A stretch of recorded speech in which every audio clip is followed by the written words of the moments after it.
오늘은 누가복음 13장 22절부터 35절의 본문을 가지고 구원의 시스템이라는 제목으로 말씀을 전하도록 하겠습니다. 네, 예수님께서 성경이 말씀합니다. 누구든지 예수님을 믿는 자는 구원을 받으리라 라고 말씀하세요. 그럼 이 구원이라는 게 어떻게 받게 되는 것인가? 이 구원에는 시스템이 있습니다. 그러니까 어떤 일에도 시스템대로 돌아가요. 그러니까 우리가 그냥 예수를 믿으면서 그냥 이렇게 구원받는 게 아니라 구원의 시스템이 있어요. 그 시스템에 맞게 행동을 해야지 구원을 받는 것입니다. 그래서 오늘의 이제 본문을 통해서 이 구원의 시스템이 예수님 말씀하고 계셔요. 그래서 우리가 그거를 분명하게 아는 시간이 되기를 바랍니다.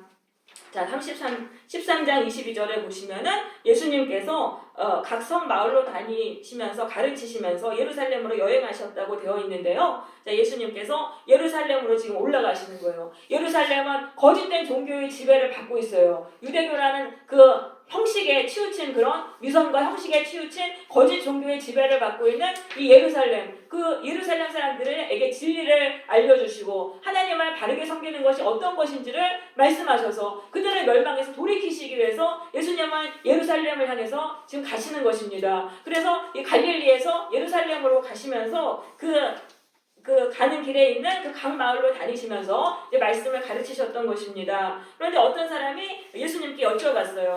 주여, 구원을 받는 자가 적으니까? 라고 여쭤봤습니다. 그러니까 예수님이 뭐라고 대답하셨냐면은 좁은 문으로 들어가기를 힘쓰라. 이거는 구원의 문이 좁다는 것입니다. 구원의 문이 좁다. 그러니까 이거는 구원은 만만하지 않다는 것입니다. 그래서 구원의 문은 만만하지 않다. 그러니까 힘쓰라라고 말씀하시는데요. 힘쓰라는 건 운동 경기에서 그 경기에서 승리하기 위해서 힘쓰는 그걸 말하는 것입니다. 운동 경기에서 승리하려면은 죽을 힘을 다해서 그렇게 힘써야 됩니다. 그러니까 구원받는 일도 만만하지 않다는 거예요. 그러니까 구원받기 위해서는 그렇게 힘써야 된다라고 이렇게 말씀하시는 거예요. 그러니까 구원받기 위해서 죽도록 힘쓰는 사람은 다 구원받아요. 그러니까 각자가 하기 나름인 거예요. 우리 성도들이 다 구원받기 위해서 전력으로 힘쓰면은 구원받는 사람이 많은 거예요. 그런데 구원받기 위해서 힘쓰지 않고 대충 교회 다니고 이러면 구원받는 사람이 적은 거죠. 그러니까 예수님이 이렇게 말씀하셨습니다. 예수님 앞에서 하나님의 나라가, 예수님이 세우시는 하나님의 나라가 겨자씨와 같이 확장된다라고 말씀하셨어요. 작은 것으로 시작해서 크게 확장된다. 그러니까 교회는 외적으로 크게 성장한다는 것입니다. 예수님을 믿는 사람들은 많아요. 하지만 그렇다고 해서 그 구원받는 그게 쉬운 게 아니라는 거예요. 구원을 쉽게 받으려는 마음을 우리는 버려야 되는 거예요. 그러니까 이 세상에 쉬운 일은 없어요. 하다못해서 대학을 들어가는 일도 얼마나 힘듭니까? 참으로 어려서부터 공부해가지고 대학 가려고 그렇게 노력하고 취직하는 일도 또 얼마나 힘들어요. 이 세상에 쉬운 일은 없어요. 그럼 우리가 예수님을 통해 구원받는다는 게 얼마나 이게 중요한 일입니까? 우리의 인생 자체가 바뀌는 것입니다. 이거는 지옥의 인생에서 천국의 인생으로 바뀌어지는 너무나 중요한, 우리 인생에서 가장 중요한 일인데 이 구원을 쉽게 받으려는 그런 마음을 우리는 이제 버려야 되는 거예요. 그러면서 예수님이 들어가기를 구하여도 못하는 자가 많으려. 이거는 예수님이 이제 우리에게 구원을 주시려고 찾아오셨는데 구원의 문을 닫으시는 때가 있어요. 그 구원의 문을 닫으시는 때 어떤 사람들은 구원받고 천국으로 들림받아요. 그러니까 우리의 영혼이 천국으로 들림받아서 천국의 인생이 됩니다. 정말 구원받고 인생의 기쁨과 생명이 넘치는 그런 삶을 살아요. 근데 어떤 사람은 구원의 문이 닫혀가지고 멸망으로 다시 떨어지게 된다는 거예요. 그러니까 그 때가 있으니까 그 때가 구원의 문이 닫혀서 멸망으로 떨어지는 그런 경우들이 있기 때문에 구원의 문이 닫히기 전에 열심히 힘써야 된다는 거예요. 반드시 구원받기 위해서 이 천국으로 들림받고 우리가 이 고통에 가득한 이 세상에서 구원받고 천국의 복된 인생이 되기 위해서 힘써야 된다라고 말씀하시는 거예요. 근데 이제 뭐 대충 교회 다니고 그냥 별로 힘쓰지 않고 그렇게 하다가 구원의 문이 닫혀서 멸망으로 떨어졌잖아요. 그럼 그때 열심히 기도해가지고는 이거 소용이 없다는 거예요. 그럼 그때 기도하면은 그때는 들어주시지 않으신다. 그러니까 이 기도도요, 우리가 정확한 타이밍에 맞춰서 해야 되는 거예요. 모든 일이 다 때가 있어요. 그럼 구원받을 때가 있잖아요. 그럼 구원을 받을 때는 예수님이 우리를 불러주신 거예요. 찾아오셔서 교회로 이끌어주시고 예수님의 말씀이 진리의 말씀으로 내 귀에 들리면서 막 성령의 은혜가 있고 요게 바로 구원으로 불러주신 거예요. 그럼 구원의 기회가 시작된 거지 이건 구원을 받은 게 아니란 말이에요. 물론 예수님이 천국의 맛을 보여주세요. 교회를 다니면서 천국에 줄게 그 그 맛이 어떤 것인지를 맛을 보게 해주시지만 그건 영원한 천국이 아니에요. 천국은요 죄를 버려야지만 들어갑니다. 죄가 있음으로 인해서 에덴 동산이 파괴되고 죄로 인해서 저주가 왔기 때문에 우리가 죄를 가진 상황에서는 이 천국을 누릴 수가 없는 거예요. 그래서 그 예수님의 말씀에 순종해서 죄와 싸워서 죄를 버리고 그렇게 힘써야 되는 겁니다. 그렇게 해야지만 그래서 구원 예수님이 우리에게 찾아오셔서 예수님 영적으로 재림하시는 거예요. 영적으로 각 성도에게 재림하셔서 우리 천국으로 우리의 영혼을 들림받게 해주시는 거예요. 그래서 우리가 이 땅에서 고통이 많은 이 제작 세상을 살지만 우리의 영혼이 천국의 복을 누리면서 우리가 정말 구원받아서 기쁨으로 살아갈 수 있게 되는 거예요. 그게 구원의 완성인 거예요. 그러니까 구원의 기회가 이렇게 주어졌을 때 우리가 그때 열심히 기도해야지 이게 그 구원의 기회가 이제 그걸 놓쳐버려가지고 멸망으로 떨어진 다음에 기도하는 거는 소용이 없다는 것입니다.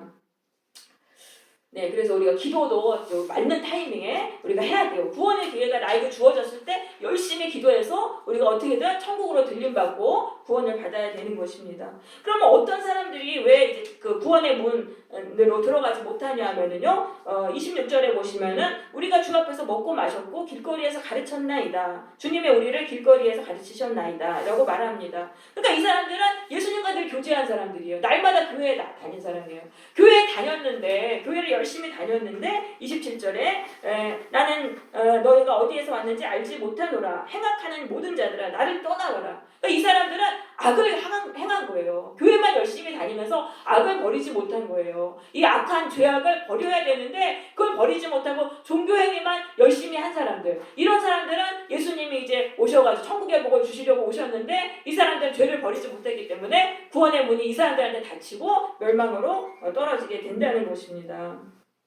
그러니까 예수님이 말씀하셨잖아요. 마태복음 7장 21절에서 나더러 주여 주여 하는 자마다 천국에 들어갈 것이 아니요 다만 하늘에 계신 내 아버지의 뜻대로 행하는 자라야 들어간다. 그러니까 교회를 다니는 것만으로는 구원받을 수 없어요. 예수님이 하나님의 아들이시고 나의 구원자라고 인정하는 그것만으로는 구원받을 수 없고 내가 예수님의 말씀에 순종해서 죄를 버려야 구원을 받는 것입니다.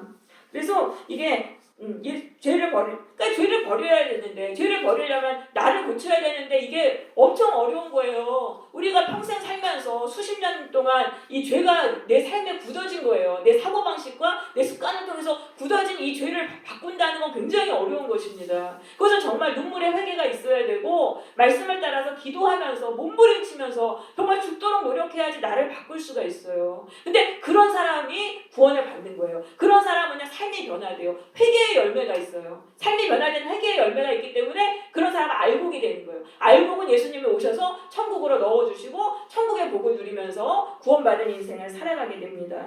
그런데 교회만 다니면서 죄와 싸우는 게 너무 힘드니까 그냥 포기해버린 거예요. 나는 해도 안 돼. 그리고 그냥 포기해버리고 아유 귀찮아. 나 그냥 이렇게 살다가 그냥 죽을래. 이런 식으로 하면서 그냥 죄와 싸우지 않고 그냥 교회만 다닌 사람들. 그럼 시간을 다 낭비해버리는 거예요. 예수님이 주신 구원의 기회를 다 날려버리고 예수님이 다시 오셨을 때 그때 우리는 멸망으로 떨어지게 되는 것입니다. 그래서 우리는 반드시 죄를 버려야 돼요. 예수님이 우리에게 찾아오셔서 이렇게 교회를 다니게 해주시는 건 죄를 버리라는 거예요. 예수의 말씀에 순종해서 죄를 버리면 예수님이 우리를 모든 고통에서 해방하시고 천국의 인생을 주시는 것입니다. 자, 그래가지고 28절에 보세요. 이제 구원의 문 바깥으로 밀려난 사람들 딱 보니까 아브라함과 이삭과 야곱과 선지자는 하나님 나라에 있어요. 그러니까 이거는 예수의 말씀에 정말 순종해서 정말 죄를 버리고 그렇게 몸부림치며 기도한 사람들은 다 천국의 복을 받고 있어요. 그런데 이제 나는 밀려난 거예요. 나는 밀려나서 저주와 멸망 가운데 던져진 거를 볼 때 슬피 울면서 이를 갈리라. 그러니까 내가 너무 처량한 거예요. 처량하고 내가 너무 불쌍하고 지금 남들은 저렇게 복 받고 천국에 복 받고 저렇게 사는데 나는 계속 저주받고 멸망으로 떨어졌잖아요. 그런데다가 그 이를 간다는 거는 자신의 어리석음에 대한 분노와 후회. 내가 정말 어리석었구나. 예수님이 나에게 찾아오셔서 정말 구원받을 수 있는 기회를 주셨는데 그걸 날려버렸구나. 이렇게 생각하니까 너무나 슬퍼하게 된다는 말씀이죠. 그러니까 나중에는 운다는 거예요. 나중에는 운다. 그러니까 예수의 말씀에 순종하지 않고 종교 행위만 한 사람들은 그냥 쉬워요. 그냥 교회 다니는 거 쉽네, 하나님 믿는 거 쉽네.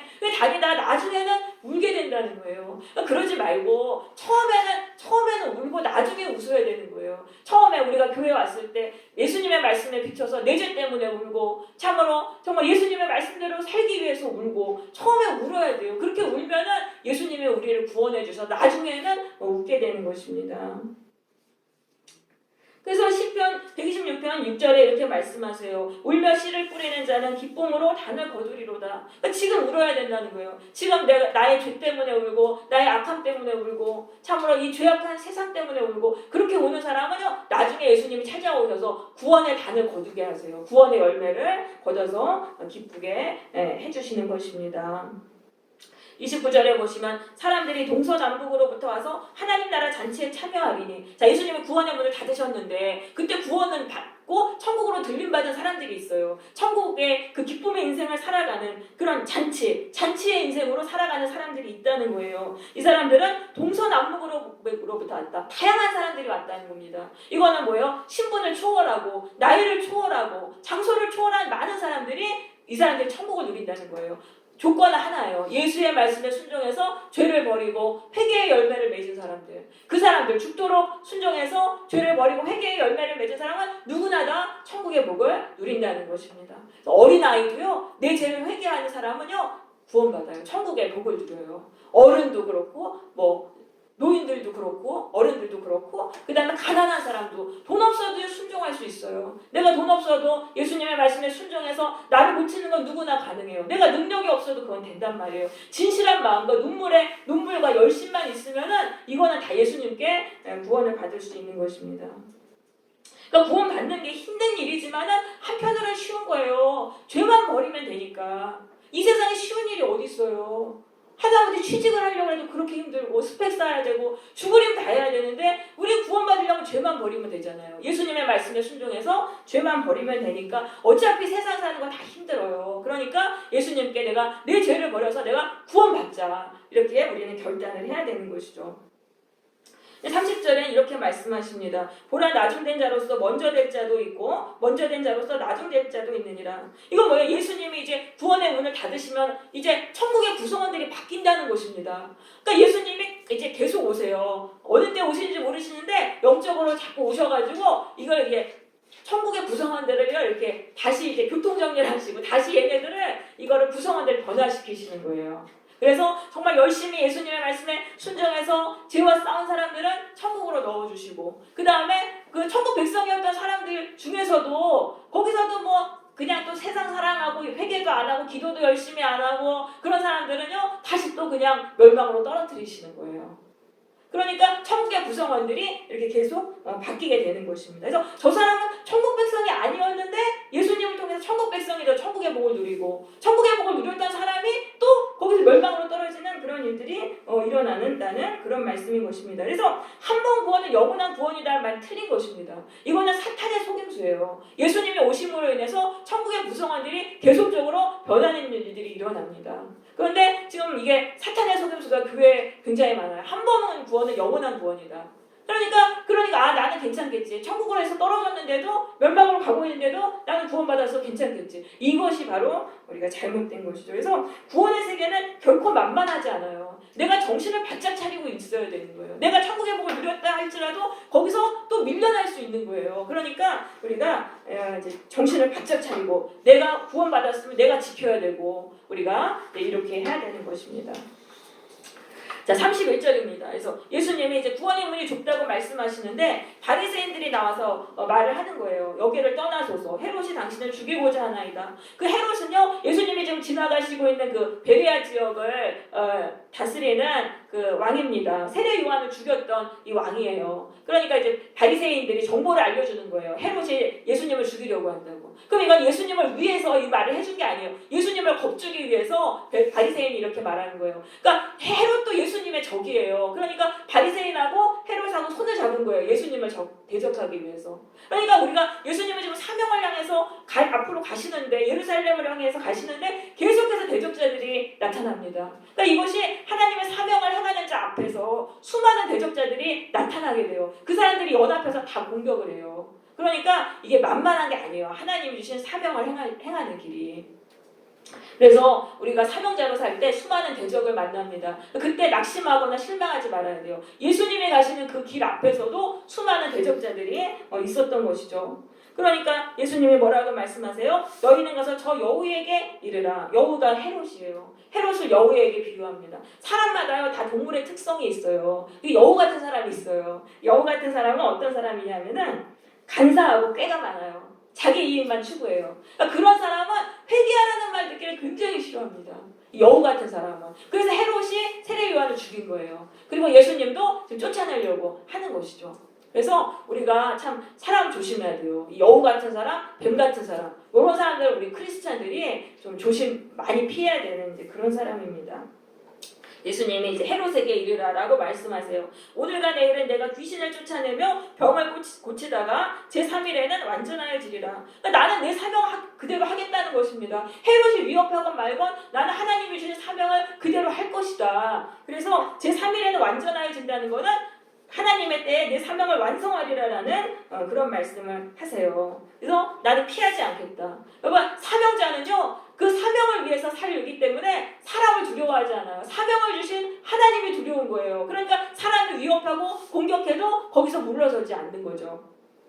그러면서 예수님이 선지자가 예루살렘 밖에서는 죽는 법이 없느니라. 예수님은 자신의 사명을 아신 거예요. 지금 멸망으로 가고 있는 예루살렘에서 진리를 증거하시다가 예루살렘에서 죽임당하시는 것이 예수님의 사명이라는 것을 예수님은 아셨던 거예요. 그러니까 나는 베레아 지역에서는 난 죽을 수 없다. 나는 내 사명을 행하기 때문에 예루살렘으로 가야 된다. 이렇게 이제 말씀을 하신 것이죠.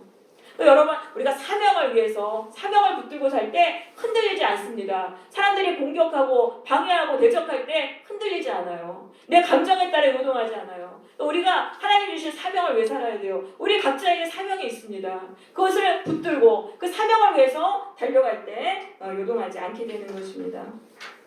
자, 그러시면서 예수님이 예루살렘에 대한 안타까움을 쏟아내시죠. 예루살렘아 예루살렘아 선지자들을 죽이고 내게 파송한 자들을 돌로 치는 자여 라고 말씀합니다.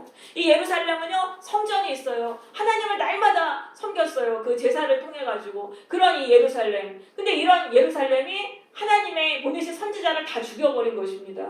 왜냐하면은 이 사람들은요 그 하나님을 섬기기 때문에 자신들이 지금 날마다 조금씩 변질됐어요. 그러니까 조금씩 변질이 돼서 신앙이 지금 완전히 틀어지고 멸망으로 가고 있는데 거짓에 미혹돼가지고 가고 있는데 자기들이 종교행위를 하니까 자기들은 잘못이 없다고 생각한 거예요. 그래서 하나님의 진리를 전하신 하나님의 파송하신 사람들을 다 죽여버린 것입니다. 그러니까 여러분 우리가 이 성전이 있는 곳 예루살렘 성전 날마다 하나님을 섬기는 거 얼마나 거룩합니까? 그런데 그곳이 철저하게 사탄의 지배를 받고 하나님을 대적하는 곳이 되었다는 것을 우리는 알아야 됩니다. 그러니까 교회라고 해서 거룩하다고 생각하시면 안 돼요. 하나님 날마다 섬기고 예배드리니까 정말 거룩하겠네? 그렇지 않아요. 이게 거짓에 미혹되는 게 조금씩 미혹이 돼요. 그럼 유대인들은 지금 유대교라는 그런 어떤 행위 중심적인 그런 것에 조금씩 미혹되면서 완전히 떠났잖아요. 그러니까 교회도 마찬가지예요. 그 조금씩 미혹돼가지고 진리를 떠나고 예수님을 대적하고 하나님의 진리를 대적하는 그런 교회들이 많이 있습니다. 그래서 우리가 그런 교회를 다니면은 더 이제 미혹되기 때문에 더 완강하게 진리를 거부하는 거예요. 자기들이 진리라고 여기니까. 그래서 우리가 예수님의 진리의 말씀을 전하는 교회를 다녀야 됩니다. 그러면서 예수님이 암탉이 제 새끼를 날개 아래에 모음같이 내가 너희 자녀를 모으려고 한 일이 몇 번이냐. 그러나 너희가 원하지 아니하였도다. 그러니까 예수님은 어떻게 해서든지 이 예루살렘이 이스라엘의 핵심이잖아요. 그러니까 여기를 진리로 돌이키셔서 살리시려고 예수님은 몇 번이나 예루살렘을 방문하셨어요. 공생의 기간 동안 계속적으로 방문하시면서 계속적으로 진리를 돌이키려고 하셨던 것입니다. 그런데 이들이 원하지 않았다. 계속적으로 거부하고 이들은 결국은 예수님을 십자가에 못 박아서 죽인 것이죠. 그러니까 예수님은 우리에게 찾아오세요. 거짓에게 미혹되면은요 멸망의 길을 가게 됩니다. 이 예루살렘이요 결국은 어떻게 되냐면은 AD 70년에 로마의 디도 장군에 의해서 처참하게 파괴가 되면서 결국은 황폐하게 되고 심판을 받습니다. 우리가 거짓에 미혹돼서 살면은 우리의 인생이 황폐하게 되는 것입니다. 그러니까 예수님은 어떻게 해서든지 미혹된 우리에게 우리에게 찾아오셔서 진리를 말씀해 주시고 진리로 우리를 건지시기 위해서 그 미혹에서 우리를 풀어주시고 멸망에서 건지시기 위해서 우리에게 찾아오시는 거예요. 그러면은 우리는 예수님을 영접하고 예수님의 말씀을 쫓아서 나를 고쳐야 되는 것입니다. 그렇게 될 때 우리가 구원을 받는 거예요. 근데 예루살렘 사람들은 원하지 않았습니다. 예수님을 계속적으로 대적하고 그 예수님의 말씀이 전혀 들어가지 않은 거예요. 그러니까 뭐 예수님이 아무리 찾아가서 말해도 속이의 경읽기가 된 거예요. 그러니까 결국은 뭐 멸망의 길로 갈 수밖에 없죠. 35절에 보라 너희 집이 황폐하여 버림받으리라. 네. 근데 이제 그게 끝이 아니에요. 황폐하게 된 게 그 끝이 아닙니다. 그 다음 보시면 내가 너희에게 이르노니 너희가 주의 이름으로 오시는 일을 찬송하리로다 할 때까지는 나를 보지 못하리라. 자, 예루살렘이 다 파괴되고 황폐하게 됐잖아요. 거기서 이제 예수의 이름을 부르면 예수님이 또 찾아오시겠다는 거예요.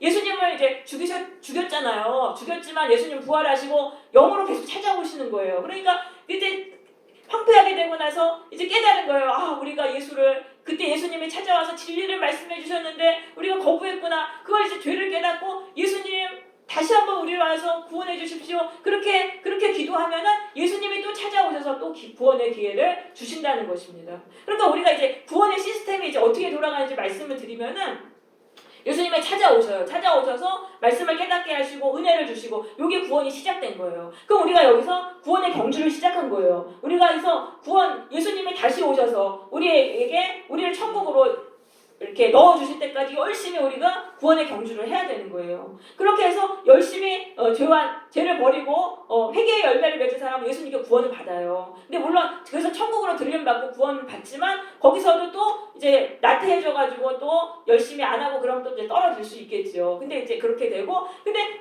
남들은 열심히 지금 기도하고 열심히 순종했는데 그렇게 안 하고 시간만 낭비하고 열심히 안 한 사람들은 그 사람들 구원의 기회를 잃고 멸망으로 던져지는 거예요. 멸망으로 던져졌는데 그래서 인생이 황폐하게 되는 거예요. 그러니까 그때 이제 생각하는 거예요. 아, 내가 예수님께 불순종해서 이렇게 됐구나. 그때 정신 차리고 예수님 다시 저에게 찾아와 주세요. 그때 부르면 예수님은 또 찾아오시는 거예요.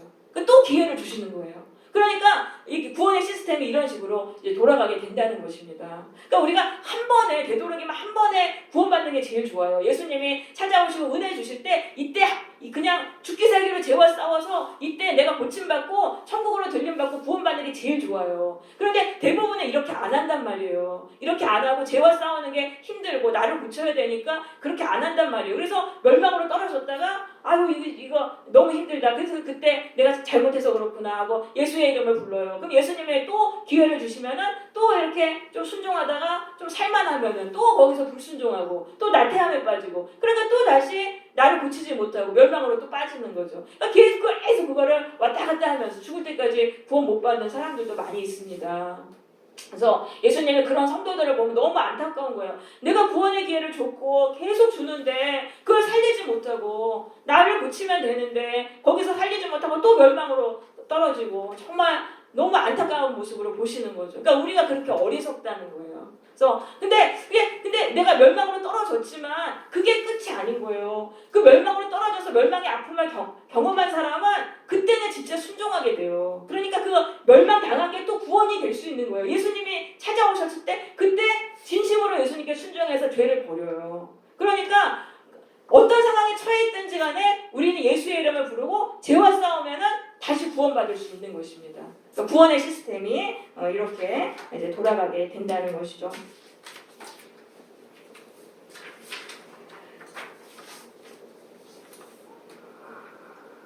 자, 그래서 지금 내가 어떻게 살았는지가 나의 구원을 결정하는 것입니다. 구원을 받으려면 이제 어떻게 해야 하는가 정리해 보겠습니다. 자, 첫 번째로 죄를 버려야 됩니다. 죄를 버려야 돼요. 예수님은 죄를 버리는 자, 그래서 회개의 열매를 맺는 자를 구원해 주시는 거예요. 그러니까 이게 순서를 바르게 하셔야 돼요. 예수님이 나를 구원해 주시면 내가 죄를 버리는 게 아니에요. 예수님이 나를 구원해 주셔서 내가 죄를 버리는 게 아니라 내가 예수님의 말씀에 순종해서 죄를 버리려고 몸부림치고 막 해가지고 죄를 조금이라도 버렸을 때 그때 구원을 받는 거예요. 그래서 회개가 굉장히 중요한 것입니다. 그래서 우리가 나를 고치는 회개, 이게 제일 중요합니다. 나를 고치려면 얼마나 힘들겠어요. 근데 나를 고쳐야 돼요. 근데 나의 죄를 고쳐야 되는데 내 죄가 무엇인지를 우리는 알아야 돼요. 교회에 와서 말씀을 들어야 내 모습이 보여요. 죄는 굉장히 내 속에 깊숙이 숨겨져 있어요. 그리고 죄는 아름다운 모습으로 보이기 때문에 죄라는 게 느껴지지 않아요. 근데 말씀을 들을 때 우리는 죄를 깨닫게 됩니다.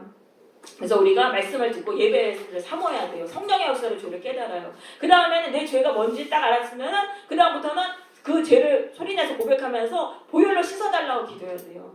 그럼 이 죄가 인간의 힘으로는 버릴 수 없는데 예수님의 십자가에서 흘리신 보혈은 속죄의 보혈, 죄를 씻어낸단 말이에요. 그러니까 이 죄를 예수님의 보혈로 씻어주세요. 계속적으로 씻어달라고 기도를 하는 거예요. 그럼 보혈이 우리의 마음을 씻어내요. 여러분 이걸 경험하셔야 돼요. 내가 버릴 수 없는 죄가 보혈로 씻겨진다는 거를 체험을 하셔야 돼요. 보혈로 씻겨져 나가고 또 한편으로 성령을 부어달라고 기도해야 돼요. 보혈로 씻김 받으면 깨끗하게 되잖아요. 그때 성령이 오세요. 성령님 나에게 오세요. 그럼 성령의 불이 그 죄의 권세와 결박을 다 태워버리시는 거예요. 성령의 역사로 자유하게 되는 것입니다.